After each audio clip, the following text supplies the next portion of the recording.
Exam 30 में आप सभी का स्वागत है। हम लोगों ने अपनी पिछली वीडियो में संविधान का निर्माण देख लिया था। अब उसके आगे हम लोगों को संविधान के कुछ महत्वपूर्ण भाग और संविधान की प्रस्तावना को आज की वीडियो में हम लोग देखेंगे। तो आइए शुरू करते हैं, देखते हैं कि संविधान में क्या क्या है। शुरू करते हैं मूल स्रोत से, संविधान के मूल स्रोत से। तो भारतीय संविधान का मूल स्रोत भारत शासन अधिनियम 1935 है, जो कि आज़ादी से पहले ही आ चुका था। ब्रिटिश सरकार के द्वारा लाया गया था ये। और इसके लगभग 250 अनुच्छेदों को या तो क्रमशः थोड़े बहुत परिवर्तन के साथ या तो सेम टू सेम ज्यों का त्यों उठाकर हमारे संविधान निर्माताओं ने संविधान में अपना लिया इस चीज को। भारतीय संविधान के अन्य स्रोतों को हम लोग देखेंगे कि किन किन देशों से कौन कौन सी चीजें संविधान की हम लोग ने ग्रहण करी है।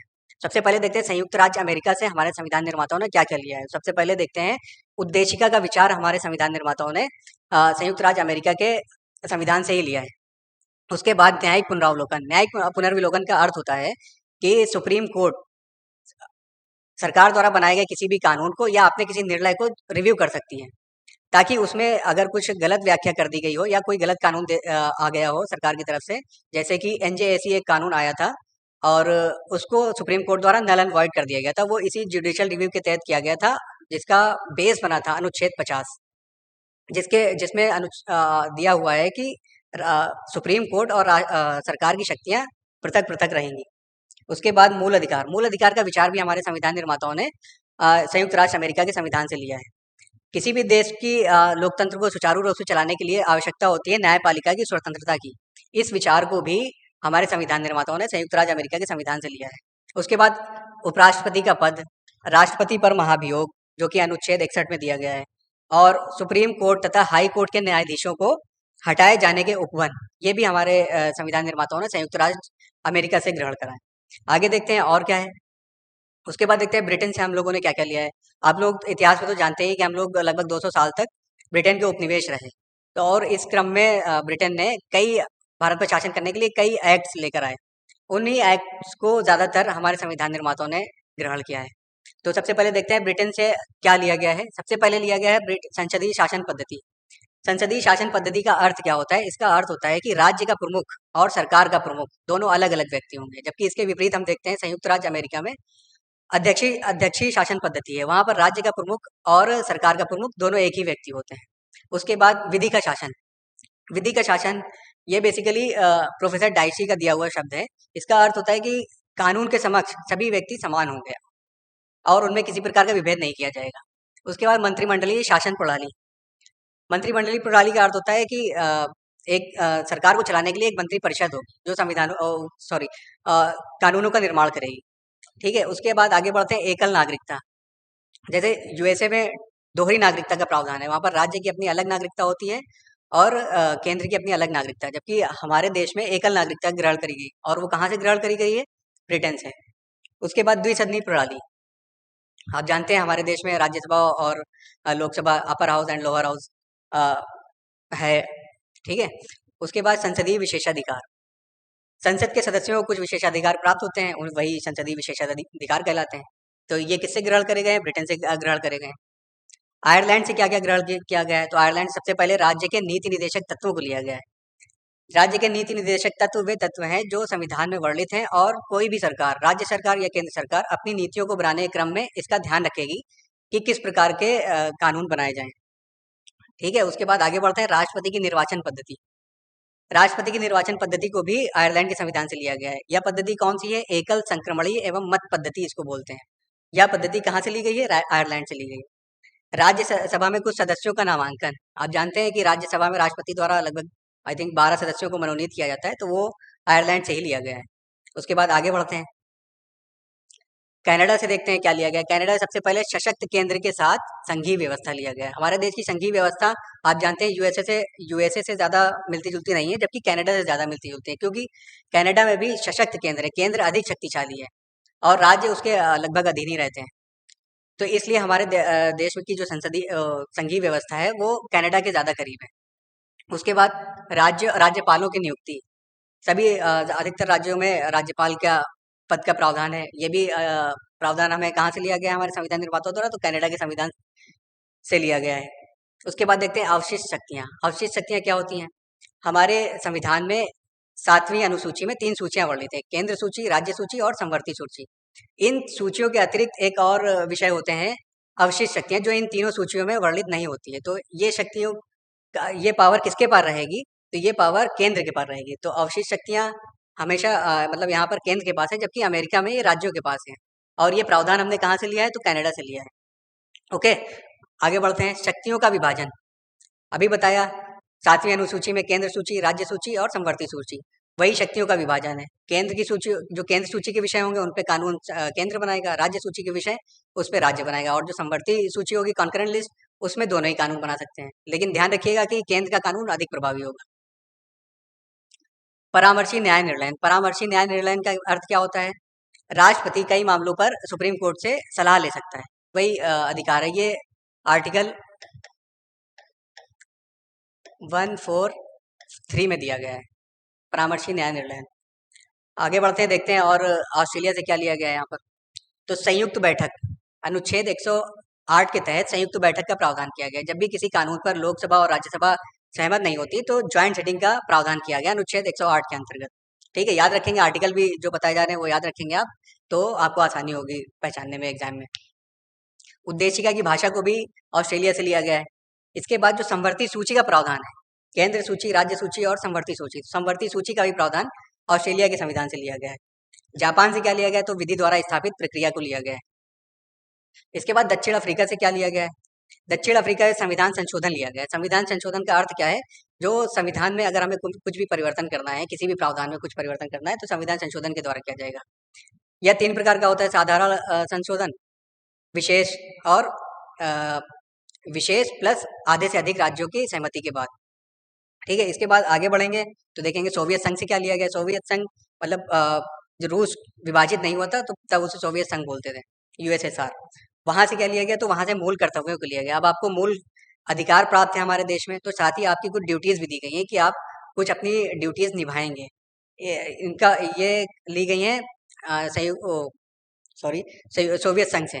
ठीक है, प्रस्तावना में न्याय, सामाजिक, आर्थिक एवं राजनीतिक, इस न्याय को भी सोवियत संघ से लिया गया है।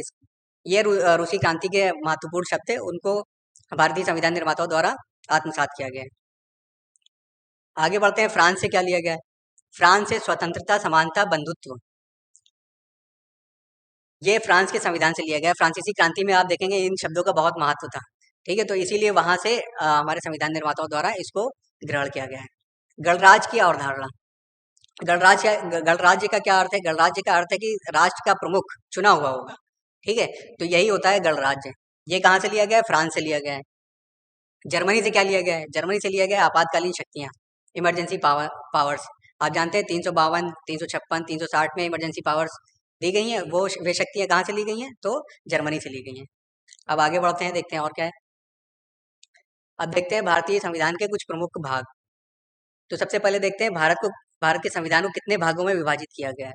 तो याद रखेंगे, भारत के संविधान को 22 भागों में विभाजित किया गया, लेकिन अभी वर्तमान में इसकी गणना की दृष्टि से देखेंगे तो 25 भाग हो चुके हैं। लेकिन कभी भी अगर क्वेश्चन आता है तो आप उसको 22 भाग ही मानेंगे। ओके, आगे बढ़ते हैं, देखते हैं और क्या है। भारतीय संविधान के कुछ प्रमुख भाग और इनसे संबंधित विषय।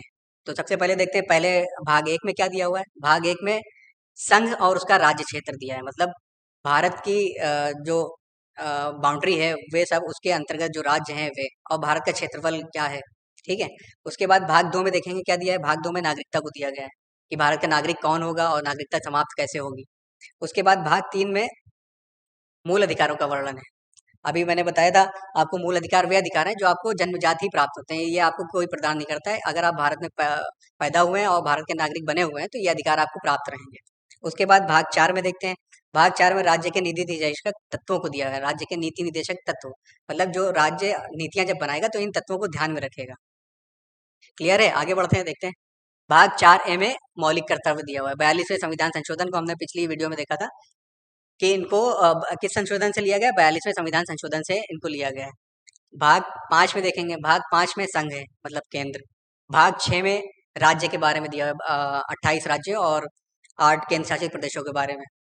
उसके बाद भाग 8 में देखेंगे संघ और उसका राज्य क्षेत्र, मतलब यूटीज, यूनियन टेरिटरीज। तो जितने भी संघ राज्य क्षेत्र हैं 8, उनको देखेंगे। उसके बाद भाग 9 में देखेंगे पंचायती राज, पंचायतें मतलब ग्रामीण शासन। उसके बाद भाग 9A में नगर पालिकाएं, मतलब स्थानीय नगरीय शासन। उसके बाद भाग 9B में देखेंगे सहकारी समितियां। ठीक है, उसके बाद आगे देखेंगे और क्या है। भाग 11 में केंद्र राज्य संबंध दिया है। ये सूचियों से अतिरिक्त है, अनुसूची 7वीं अनुसूची के अतिरिक्त जो और प्रावधान दिए गए हैं भाग 11 में दिए गए हैं वे केंद्र एवं राज्य संबंध। उसके बाद भाग 14A में अधिकरण दिए हैं, जिसमें बहुत से ट्रिब्यूनल्स का निर्माण किया जाता है, जैसे NGT green tribunal, CAT administrative tribunal. ठीक है, उसके बाद भाग 15 में निर्वाचन से संबंधित और निर्वाचन आयोग का वर्णन किया गया है। उसके बाद देखेंगे भाग 16 में कुछ वर्गों के संबंध में विशेष उपबंध दिए गए हैं, जैसे SC ST वगैरह के बारे में। उसके बाद भाग 17 में राजभाषा दिया गया है। ध्यान रखिएगा, यहाँ पे राष्ट्रभाषा नहीं है, राजभाषा है। अभी कई विवाद चल रहा है हिंदी को लेकर, है ना, तो आप ध्यान रखेंगे कि किस भाग में राजभाषा का वर्णन किया गया है, तो भाग 17 में दिया गया। और ध्यान रखिएगा कि भारत की कोई राष्ट्रभाषा नहीं है, राजभाषा है। ठीक है, उसके बाद देखेंगे भाग 18 में आपात उपबंध का वर्णन किया गया है। भाग 20 में संविधान संशोधन जो कि साउथ अफ्रीका से लिया गया है। उसके बाद आगे बढ़ते हैं, देखते हैं और क्या है। अब हम लोग प्रस्तावना को देखेंगे। 13 दिसंबर 1946, मैंने बताया था पिछली वीडियो में, ये डेट बहुत इंपॉर्टेंट है क्योंकि इस दिन उद्देश्य प्रस्ताव पंडित नेहरू द्वारा लाया गया था। तो पंडित नेहरू द्वारा जो उद्देश्य प्रस्ताव लाया गया था वही आगे चलकर परिवर्तित होकर हमारी संविधान की प्रस्तावना बना। 22 जनवरी 1947 को संविधान सभा द्वारा इस उद्देश्य प्रस्ताव को अंगीकृत कर लिया गया था। 42वें संविधान संशोधन द्वारा, ये बहुत इंपॉर्टेंट है आपके लिए, हमारी प्रस्तावना में समाजवादी, पंथ निरपेक्ष और अखंडता शब्द जोड़े गए। हमारी प्रस्तावना में समाजवादी, आप जानते हैं नेहरू स्वतंत्रता आंदोलन के समय रशिया, यूरोप वगैरह की यात्रा कर रहे थे और वहां पर लहर चल रही थी समाजवाद की, और इसी के आधार पर रशियन क्रांति हुई थी, तो वो उसका प्रभाव था नेहरू जी के ऊपर, इसीलिए समाजवादी प्रस्तावना में इसके बारे में दिया गया। पंथ निरपेक्ष का अर्थ होता है कि हमारे देश का कोई धर्म नहीं होगा और किसी धर्म को सपोर्ट भी नहीं करेगा। तो धर्म निरपेक्ष को छोड़िए, यहाँ पर बताया गया कि पंथ भी नहीं होगा, किसी पंथ को सपोर्ट भी नहीं करेगा। उसके बाद अखंडता और एकता शब्द जोड़े गए। ठीक है, अखंडता मतलब भारत को विभाजित नहीं किया जा सकता है, अखंड भारत। देखते हैं बेरूबारीवाद में। वाद 1960 में हुआ था और इसमें कहा गया था कि उद्देशिका संविधान का भाग नहीं, इस वजह से इसमें संशोधन नहीं किया जा सकता है। लेकिन केशवानंद भारती वाद 1973 में हुआ, बहुत ही इंपॉर्टेंट केस है, ये हमेशा इंपॉर्टेंट बना भी रहता है। तो आप देखेंगे इस केशवानंद भारती वाद में सुप्रीम कोर्ट ने कह दिया कि संविधान का भाग है प्रस्तावना और इसमें संशोधन किया जा सकता है। और इसमें एक और बात बोली थी कि संविधान के किसी भी भाग में संसद संशोधन कर सकती है, लेकिन संविधान की जो मूल आत्मा है उसमें परिवर्तन नहीं होना चाहिए। उसके बाद आगे बढ़ते हैं गोलकनाथवाद। इसमें भी सुप्रीम कोर्ट ने कहा कि उद्देशिका संविधान की मूल आत्मा है। ठीक है, ये याद रखिएगा, मूल आत्मा किसमें कहा गया है, तो मूल आत्मा गोलकनाथवाद में कहा गया है। क्लियर है इतना? अब आगे बढ़ते हैं, देखते हैं, थोड़े से क्वेश्चन देख लेंगे हम लोग। ठीक है, 1 मिनट, और ये थोड़ी सी एक प्रस्तावना पे एक नजर मार लें, क्योंकि आप प्रिपरेशन करने वाले बच्चे हैं और एक जागरूक नागरिक है देश के, तो ये प्रस्तावना आपको याद होनी चाहिए। ओके, और इससे खूब क्वेश्चन आते हैं। क्वेश्चन कैसे आते हैं? पहली चीज तो ये प्रस्तावना आपको याद होनी चाहिए। ठीक है, और इसके बाद देखते हैं कि इसके क्वेश्चन कैसे आते हैं। तो इसमें पूछा जाता है कि कितने प्रकार के न्याय की बात करी गई है, तो 3 प्रकार के न्याय की बात करी गई है। कितने प्रकार की स्वतंत्रता की बात की गई है, तो 5 प्रकार की स्वतंत्रता की बात की गई है। और समानता की बात करी गई है, तो कौन कौन सी समानता, तो 2 प्रकार की समानता, प्रतिष्ठा और अवसर की समानता। ओके, अब इनके कुछ प्रमुख जो शब्द हैं उनको समझ लेते हैं कि इनका अर्थ क्या होता है। जैसे यहाँ पर दिया संपूर्ण प्रभुत्व संपन्न है, इसका अर्थ क्या होता है? इसका अर्थ होता है कि भारत जब अपनी नीतियां बनाएगा तो इस पे कोई बाह्य प्रभाव नहीं होगा, ये अपनी नीतियां बनाने में स्वतंत्र है। ठीक है, इसके बाद समाजवादी का अर्थ अभी हमने समझा, संसाधनों का समान बंटवारा, या इसको इस तरीके से भी समझ सकते हैं कि सभी को विकास की मुख्य धारा में लाना, जो पिछड़े हुए हैं उनको भी। ओके, और देखते हैं कि पंथ निरपेक्ष का क्या अर्थ है। अभी बताया मैंने, राज्य का कोई धर्म नहीं होगा, ना ही किसी धर्म को वो सपोर्ट करेगा या पंथ को। लोकतंत्र, सभी को वोट देने का अधिकार होगा, जो 18 वर्ष से ऊपर के लोग हैं। इसके बाद न्याय, स्वतंत्रता, समानता हो गया। उन सब में व्यक्ति की गरिमा, किसी की गरिमा को गिराया नहीं जाएगा बल्कि बढ़ाया जाएगा। गरिमा के साथ जीवन व्यतीत कर सकता है कोई भी नागरिक भारत में। उसके बाद देखते हैं राष्ट्र की एकता और अखंडता को सुनिश्चित करने वाली बंधुता मित्रता बढ़ाने के लिए। राष्ट्र की एकता और अखंडता को सुनिश्चित करने वाली बंधुता बढ़ाने के लिए। ठीक है, मतलब मिलजुल कर सभी लोग आपस में रहेंगे। दृढ़ संकल्प होकर अपनी इस संविधान सभा में तारीख 26 नवंबर 1949, ये डेट आपके लिए इम्पोर्टेंट है। क्यों इम्पोर्टेंट है? कि इसी दिन संविधान को अंगीकृत, अधिनियमित और आत्मार्पित किया गया। ठीक है, तो ये डेट आप याद रखेंगे। अब देखते हैं कुछ क्वेश्चन हम लोग आगे बढ़ के देख लेते हैं। तो पहला क्वेश्चन है, भारत के संविधान में उद्देशिका का विचार लिया गया। उद्देशिका का विचार कहाँ से लिया गया? अभी हम लोग ने देखा यूएसए के संविधान से लिया गया। नेक्स्ट देखते हैं, भारतीय राजनीतिक व्यवस्था में इनमें से कौन सर्वोच्च है? कौन सा सर्वोच्च है? सुप्रीम कोर्ट सर्वोच्च है, संविधान सर्वोच्च है, संसद सर्वोच्च है, धर्म सर्वोच्च है। धर्म तो आप जानते हैं पंथ निरपेक्ष देश है हमारा, इसमें धर्म तो हो ही नहीं सकता, संसद भी नहीं हो सकता। सुप्रीम कोर्ट व्याख्या करता है संविधान की और इसी के आधार पर, तो इसीलिए इसका सही आंसर क्या हो जाएगा? संविधान। तो भारतीय राजनीतिक व्यवस्था में इनमें से कौन सर्वोच्च है? तो भारतीय संविधान सर्वोच्च है। नेक्स्ट क्वेश्चन देखते हैं, भारत में न्यायिक पुनरीक्षण, जुडिशियल रिव्यू, या वही न्यायिक पुनरावलोकन या पुनर्विलोकन, यह कहाँ से लिया गया है? तो अभी मैंने बताया आपको, यह यूएसए से लिया गया है। नेक्स्ट क्वेश्चन देखते हैं, भारत के संविधान में सम्मिलित संवर्ती सूची किस देश की देन है? तो अभी मैंने बात करी आपको 7वीं अनुसूची की, जिसमें 3 प्रकार की सूचियां दी गई हैं, केंद्र सूची, राज्य सूची और संवर्ती सूची। तो यहाँ पर पूछा गया है संवर्ती सूची किस देश की देन है? तो यह सबसे पहले ऑस्ट्रेलिया में दी गई थी, तो इसलिए यह ऑस्ट्रेलिया की देन है। इसका करेक्ट आंसर होगा ऑस्ट्रेलिया। नेक्स्ट क्वेश्चन देखते हैं, भारत के संविधान निर्माताओं ने 7वीं अनुसूची में वर्णित संवर्ती सूची का, ये तो पिछला ही क्वेश्चन है, ऑस्ट्रेलिया के संविधान से राइट आंसर होगा इसका। नेक्स्ट क्वेश्चन देखते हैं, भारतीय संविधान में राज्य के नीति निदेशक तत्वों की संकल्पना किस देश के संविधान पर आधारित है? नीति निदेशक तत्व अभी आपको पीछे बताया किस देश से लिए गए हैं? आयरलैंड से लिए गए हैं। इसका राइट आंसर होगा आयरलैंड। नेक्स्ट क्वेश्चन देखते हैं, अब इसमें मिलान करना है। सबसे पहले देखते हैं मौलिक अधिकार। मौलिक अधिकार यूएसए से, नीति निदेशक तत्व आयरिश संविधान से, मंत्रिमंडलीय सरकार ब्रिटेन से, केंद्र राज्य संबंध कनाडा के संविधान से। तो ए का 4th सभी में है, बी का आयरलैंड, बी का 3 2 में है। ये दोनों गलत हो गए आपके। अब या तो ए आंसर होगा या तो डी आंसर होगा। अब देखते हैं मंत्रिमंडलीय सरकार, मंत्रिमंडलीय सरकार ब्रिटिश संविधान से। तो सी का पहला किस में मिलेगा?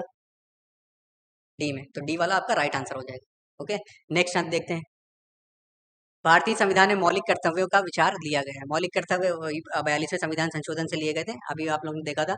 और ये कहाँ से लिए गए थे? तो रूस, पूर्व सोवियत संघ से लिए गए थे।